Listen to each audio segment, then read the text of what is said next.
So the next part of the video analytics that you need to understand is going to be the reach. This is going to be the best tool in the entire analytics for your video that you need to always be looking at, because this is going to tell you if your videos are actually reaching the right audience, and it's going to let you know how many people actually saw the video before clicking through to it. So the first thing we're going to talk about off the bat is the impressions click-through rate, the CTR. Now the CTR is one of the most important analytics on YouTube in general.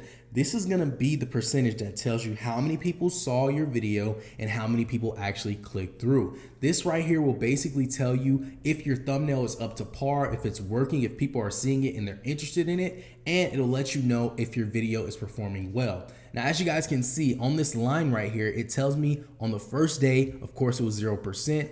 Then it got all the way to 21%. And then afterwards, after the first few days, it just dipped down and it started to drop. Now, I'm gonna actually tell you guys, there's a way for you guys to keep your click-through rate high. Say, for example, you posted a video, the thumbnail did really awesome. You guys got a 21% click-through rate. Then what you guys can do if you wanna keep it high is you can change the thumbnail if people are not showing interest in it anymore, and it'll normally help you guys' CTR go a little bit higher. Now, this is a pretty good CTR. The average is about 6%. I recommend that most people have at least a 15% CTR, because if you have a 15% CTR, it's gonna generally help your video get pushed out to way more people way faster, which is gonna help you get more views, which is gonna equal more revenue. Now, of course, like I said, anywhere over 10% is really good. You know, this click-through rate is pretty decent as well. But as you guys can see, this number right here says almost 900,000, pretty much almost 1 million people saw my video, but only 126,000 people clicked on it.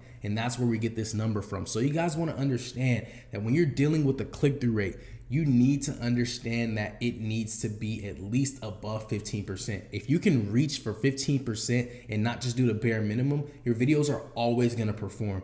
Now keep in mind, if your click-through rate is low and you don't have a lot of views on your video and not a lot of people have seen it, you don't have to just go to that result of changing your thumbnail, because that may not be the issue. It may just be your reach, and it's just going to be something that you need to work on. It also breaks down into your traffic source, your impressions, and as you guys can see, this video was basically optimized for the search engine. So all of this percentage comes from the search engine, and that's where it's getting all of the views.